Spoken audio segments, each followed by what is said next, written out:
Lauren Breslaw, and I work with Compass in the Vienna office, but I serve all of Northern Virginia and Maryland, mostly the Montgomery County side. And I help everyone from first-time home buyers to empty nesters and everything in between, buyers and sellers, which I think is helpful to get a little bit of both sides because you know what the other side's looking for. And it's great. That's amazing. Take me back to the very beginning. How did you get started in real estate? So I was a teacher first for 6 years. I did elementary and then middle school English, reading specialist, and I loved that. Never thought I would leave it. But my husband's a teacher too, and we started to have some kids. And it was just hard to have two teachers and multiple kids in daycare, to be honest. And so my mom had been a realtor for about 15 years. And she said, why don't you stop, just come get licensed, be my assistant, help me out, learn a little bit about it. And if you like it, great. If not, go back to teaching in a couple of years. And then I just fell in love with it, and I never want to stop. So it's just been growing from there and just having more fun every year. I love that. How many years ago was that, did you say? That was 12 years. Okay, so it's been a while now. Yeah, You've been a done while. This for a little bit. I'm in. As a former teacher, which middle school? Woo. Yes. How do you bring collaboration, patience, and education into your work with your buyers and sellers? Well, especially when I work with the first-time home buyers, I feel like it's like a great lesson in the beginning. I always ask to meet in the office, or I'll go to them, and we'll spend at least an hour, and I have a whole booklet and presentation, but it's conversational, you know, and I'll just go through the whole process from start to finish. Just want to make sure they really understand everything that they're going to, you know, encounter throughout the whole process, and then start them from finding a lender and helping with all of that. You have to be very patient and dealing with every different type of person and agent, and just always talking your clients through things. I feel like a lot of the times it's almost like a, you know, therapy conversation because it's emotional, and there's no helping that, right? It's a very emotional process and stressful, and we just hope it's, you know, a good stress in the end. So just really bringing that empathy in is huge. Which one's easier, the middle schoolers or the adults? No, I'm kidding. Good question. Adults for sure. Those middle schoolers. I loved them though, but they're a fun bunch now that I have one too. Oh yeah, because you've got kids now too. Buying or selling a home is stressful. I just recently went through it myself. Oh yes. Congrats. How do you help clients transform the process into something fun and rewarding? Especially with buyers, when we are out together, we have a lot of fun. We go, we call like shopping for houses, right? And really then I get to learn what kind of houses they're interested in, and part of the fun for me is like, can I find the right perfect home for them and send them the ones that they're like, oh my gosh, like I knew you love it. Like that feeling is great, but just really having great friendships along the way and a lot of trust, which is super important. So really, really fun building that with both buyers and the sellers, right? They ultimately have to trust you 100%, and anything that you're saying is looking out for them, saving them the most money, getting them the most money, and making sure that they're making smart decisions. Exactly. You were just talking about this, but basically you and your clients become a team. Yeah. What does teamwork look like in real estate, and why does it matter? I know you touched on trust, but yeah. Really, I mean, especially too, if let's say, you know, in a listing and I'll go through, and it's always the fine line of, you know, I want to tell them how the house will sell the best, right? And people live in a different way than the way that the house is usually up for sale, right? We want it to look like no one lives there, that it's a staged house, and like pretend you don't have 4 children and a dog, and, you know, let people into your home. So really establishing, you know, that of, you know, anything that I say is going to be something that I think is going to be worthwhile and will make their house sell faster, you know, kind of building that up. And I think the experience along the way to back it up and just show before projects, after projects, what it sold for, what it could have versus maybe the Zestimate, you know, or something too is huge. And then just having them be able to call me anytime with any questions and never feeling like they can't ask something or tell me how they're feeling, you know, and I think that's huge, just always being available to them. And if I can't answer it, I'll find a great resource. You know, maybe they need a financial person to ask that question to, or to kind of dig into my Rolodex of sorts. I think it's for me, it's talking on personal experience. Yeah. It's such a stressful experience that, yes, you have to be a team. Yeah. You have to 100% trust the other person, especially because it's like, as you know, people are putting money into their home to fix it up. And it's like, right. But we've lived like this for the last 15 years. Why do we have to I know, put exactly. $20,000 into letting the next person enjoy it? Right, exactly. That's what I actually always try to say. Like, sometimes sellers, I'm like, ask me a year in advance. Then you get to enjoy that kitchen for a little bit at least, and, Yeah. don't live in it too hard, but, Yeah. enjoy it and not, say, no, it looks so. Sometimes people fix up and be know. like, well, now I don't want to move because Now I it looks so wanna stay. good. Okay, so you're just talking about your Rolodex. How do you leverage your trusted network of stagers, contractors, and lenders to give your clients a better experience? So I do tend to, go through different ones as the years progress and just kind of growing with me and with my clients as well, and just how they interact with my clients, right? I have very high expectations. Like, I want my clients to be happy every single moment. And if someone else that I have referred is not providing that same level, then, maybe that's not someone I want to keep referring to, right? I want people that are trustworthy, that are honest, and that also know what they're doing, right? That they're in it all the time, especially, lenders, if they don't make a phone call as soon as I send an offer in to also relay the strength of my buyer, or if they're not prepping my seller for, like, what way could we maybe get a bridge loan of sorts, or have a cool program where they don't have to sell their house first. Like, there are so many different things that matter, and, just making sure that they're the right fit, and then they adhere to our quick timelines too, because, that's, as you probably understand, that's a huge part of it. I think you are an amazing agent just from hearing all the things that a lot of people go through. Like, you've been there, done that, you know what's important. Yeah. And the fact that you go through your trusted resource annually. Right. That way you keep the best of the best and you look for more if need be. Exactly. I think that's important. That's right. And some people like, to talk to a couple, Yeah. Contractors or lenders and all that. So just having a few that you can rely on is huge. That's amazing. Yeah. What values do you bring to your business that you hope clients and colleagues feel when they work with you? I really hope that they feel that I really do just want them to be happy overall. I mean, that is just huge for me. There's, that saying of you're only happy as your unhappiest kid. It's like the same with clients, really. Like, I want everyone to just come away with a really happy home or a really successful sale where they feel like they can start their new adventure. And, I think, is this... Sorry? What was the... Can you go back again? Sorry. Just like the values that you bring. Yeah. Okay. Yeah, yes. you want them to be happy and you want them to, like, feel comfortable and... Exactly. And then, and just know that everything we're doing is for them. Yeah. And then because we're together so much and trust each other so much, it turned into a lot of great friendships too, barbecues and birthday parties and all that. So, we just hope it translates and that's not even just good for your personal relationship, but for your business too. Yes. Because they want to refer you and they want to, exactly, make sure that their friends and family have the same good experience that they had. Yes, exactly. And that's huge because most of my business is referral. So just hearing they had a great experience and continued on.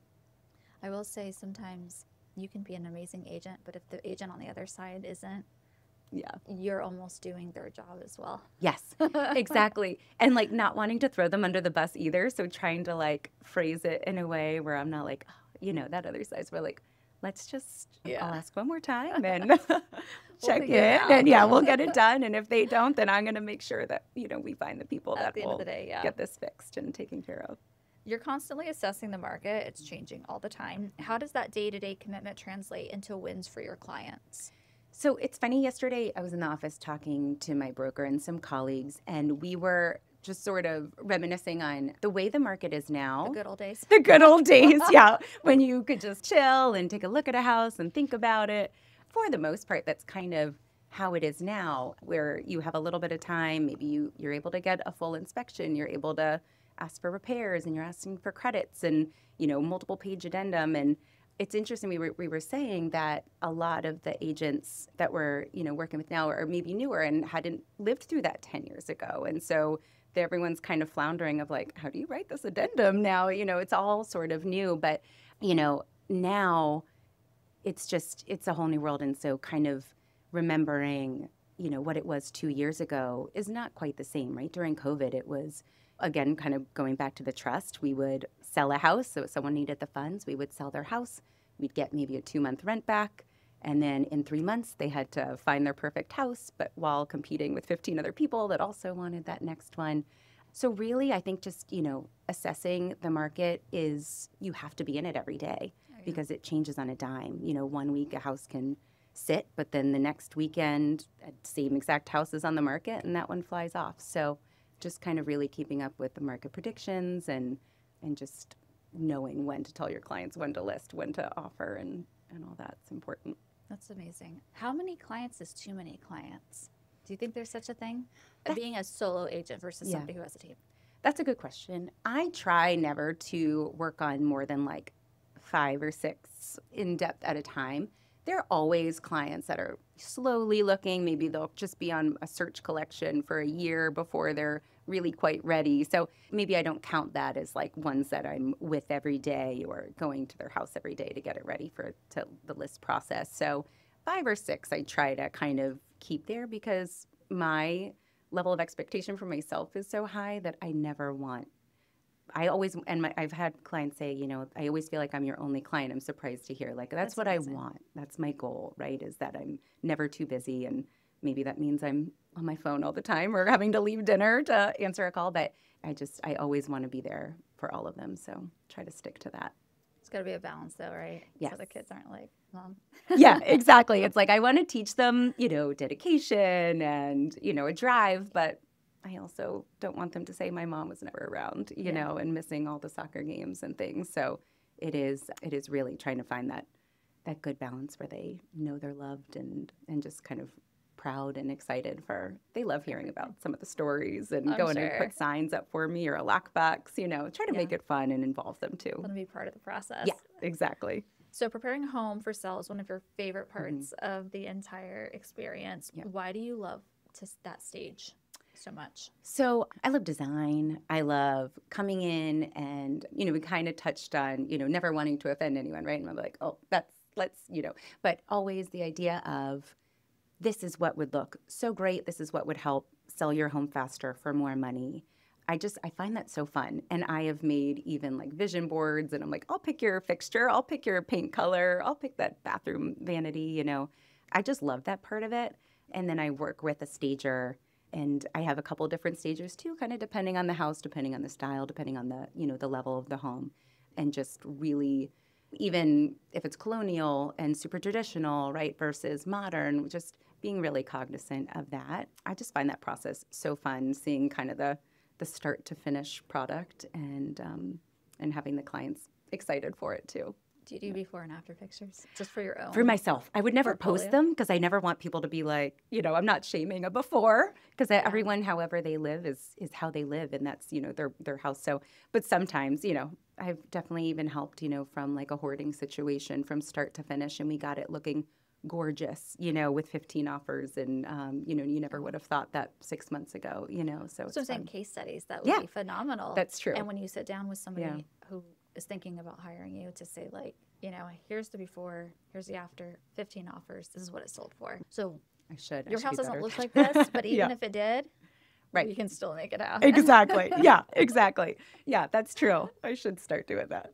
What do buyers or sellers often overlook when preparing for a transaction that you make sure to prioritize? Can you repeat that? Sorry. Yeah. What do buyers or sellers often overlook when preparing for a transaction that you make sure to prioritize? I think making sure that they're prepared from start, like finding a lender, even though we're all a team, right, when we work together. And sometimes people are like, I did a thing online and I think I can afford $700. I'm like, all right, well, let's just check first because there's so many other things that, tie into how much you can afford is what your debt to income ratio and all the things that the lenders need to look at. So I think that's hard. Some people just think, they'll watch the shows and think, I think this is what I can afford, the monthly payment, but also the interest rates have jumped a ton. I was just reading today, too, that, the average home buyer in DMV area needs $200,000 to buy like a $600,000 house because the rates are high. So, things like that. I think the other thing that I really love to help point out, especially if it's maybe a new buyer or someone who's just focused on the pretty, I'm going to be looking at how old are the windows, how old's the HVAC, how old's the roof, obviously we'll do the inspections and things, but right off the bat, like plan for maybe 15,000 in the next 2 years, or, things that maybe you wouldn't consider even. I always say location is something you can't change. You can't change your lot. You can't change what's directly around you, behind you. You can change the inside. So if you love that kitchen, cool, take a picture, recreate it. Here, if this is the spot you want, I think things like that are kind of, helpful to people. But it sounds like you have a good knack of looking at a space and knowing what the after is going to look like. Yeah, exactly. And not everyone has that ability, right? It's so true. Mom always like, take a wall down. No, but it gets cramped. You're like, but it doesn't have to be. Exactly. If we take this closet and move it, Exactly. There's always a way. You've been recognized in the top 1.5% of agents nationwide. What do you believe sets you apart in such a competitive market? I think, the trust and the referral network that my clients have just blessed me with. They've told their family, they've told their friends if they've had a great experience, and that is huge. And I think just always making sure that they know that I'm, a trustworthy person, and I'm always looking out for them. And that's easy to say, right? But I think then knowing the referrals is what's coming is kind of proof of that. And, just trying to make it fun. It's a serious, stressful thing, and it doesn't mean that it has to be, intense all the time. We can have a good time. We can go get some coffee after, and, and just make it a whole fun process. Yeah. And you speak about referrals as if it's just like, oh, it's referrals. You have to work hard for a referral, though. Yeah. If you do something bad, somebody will go tell 10 people. Yes. Do something great, they'll tell like 2. So exactly. Yeah. And that's, and that's the hard part too. And I'm not great at like busting for reviews or anything like that. But a lot of times people will just say like, what's your website? Like, can I leave you a review? Things like that are great. I always feel a little strange about doing, asking for it. But I think it's so meaningful when it comes. Yeah, organically, right? Yeah, exactly. Yeah, that's amazing. Yeah.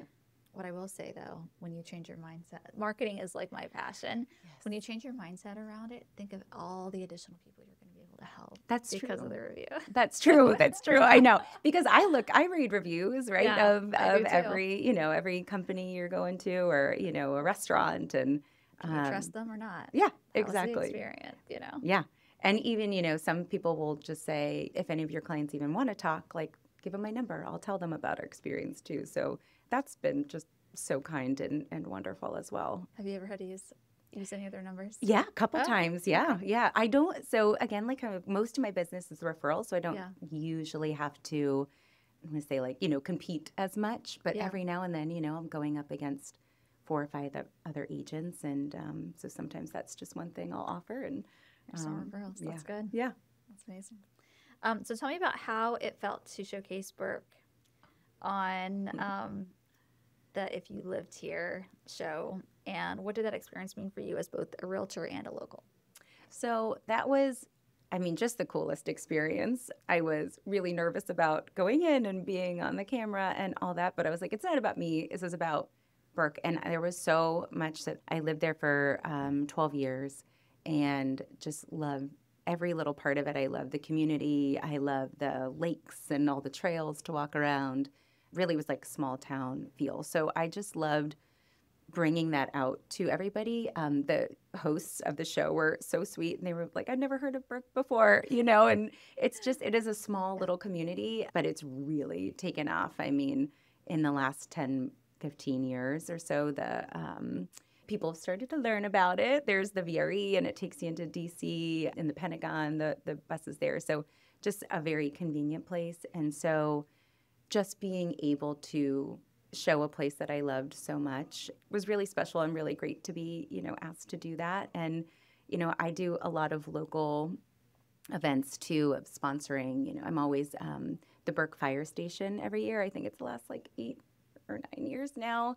I've been, sponsoring that Pancakes of Santa. So they come in, and I always have a little table and give out candy canes and chocolates, and I'll sponsor their 5Ks and Lake Braddock Secondary School for the boosters, and just anything, especially being, a former teacher, and my husband's a teacher, just anything with the local community is just something super special to us. So we want to represent. Yeah. There we go. Exactly. I love it. What do those Washingtonian and Northern Virginia Magazine top producer recognitions reflect about your approach to business? So some of them I think it's something to put on your email tagline, right? Just to show that you do business, right? Yeah. And you're serious about your business. Exactly. It's not a hobby. Exactly. So, it's something just, that you can trust me, that I know what I'm talking about and all that. There are some, like the real trends, the like top 1.5% one, that is one that's recognized by other realtors. And so versus maybe one that you kind of part of your association and they look at all your numbers. I mean, there are different awards that kind of mean more than others. Yeah. And they mean different things. Yeah, exactly. Like right. If you're willing to invest in your brand versus not. Exactly. Right. So that's why I love, having the collective of them on there just to show all the experience along the way. Yeah, exactly. How does being a Northern Virginia native give you an edge in helping clients find the perfect home? Knowing all the different areas, all the different little nooks, even of every area, the different communities. And, sometimes people will say, I really want a big swim team. Like, oh, okay, in these cities, like these are the ones that are very active. And, things, if you're a seller, then I'll know all the different parks that I need to make sure that I mention and, all the commuting options. And so understanding how to market it is one, but also just when a client is coming from out of state, out of country, and they kind of give me their criteria of what they're looking for, I can really help them narrow it down. And obviously, I can't speak to schools or, anything with the fair housing. But within those parameters, right, I can really help kind of narrow down where we are. And then also, what's the best restaurant here? And, all that. Give them a little guide of here's all the places to hit up. Exactly. That's right. Maybe parks with the kids and ice cream after. There we go. When clients look back on working with you, what's the number one thing you hope that they'll remember about their entire experience? I hope that they just feel like they had a good time, that they found something that they either, if they're the buyer, something that really hit what they were looking for, that we didn't overlook or get too caught up in anything, that we looked at all the details. And the seller, that it's especially emotional when you're selling, and that, hopefully it's just a happy experience in the end. And I just, I love even sometimes, the seller will leave a lovely note and a bottle for the next guy and list their favorite things. And it only happens when it's a lovely experience along the way, right? If there was animosity throughout the transaction, that wouldn't have happened. So really just the overall ending feeling of just peaceful, happy experience. Exactly. Yeah, exactly. Yeah, exactly. Starting my new life. Is there anything else that you would like to touch on or share that I didn't touch on or ask you about? I think one huge thing is the power of friendships and relationships in this business. There are, especially when you're competing and having to know, getting to know all the other agents is really big, and it helps, right? If you're competing against multiple people, but you've worked maybe with this other agent a handful of times, or they called you once about one of your listings and you were forthcoming and sharing, how you did and what you did to get ready and really collaborating. A lot of agents don't do that. So I think, when you do, it's always very warmly received, and just helping one another. And that's what I found in my brokerage now too. Everyone is so kind, so friendly, like, oh, I made this magnet. Would you like it? Here, put your face on it. And things like that just make it fun. And that's what I missed from teaching, is very social. And sometimes with real estate could be quite lonely, you're on your own and you talk with clients all the time, but, it's different than being kind of in an office environment. So establishing that for yourself and just finding a good group of people that you can connect with. And I think that's just been a great thing. Yeah. No, I think it makes a world of difference just because I work with a lot of agents. Yeah. A lot of my friends are agents, so yes. I hear all the... You all hear all that. Yeah, exactly. Always fun to just, decompress and share your experiences and the good and the bad and, ask for advice. And just having people you can trust is huge in this business. Agreed. Yeah. Thank you so much for being on the show. It was so lovely having you on and listening to your journey and your experience. Thank you. It's been so much fun to talk to you and I want to hear more about your house too.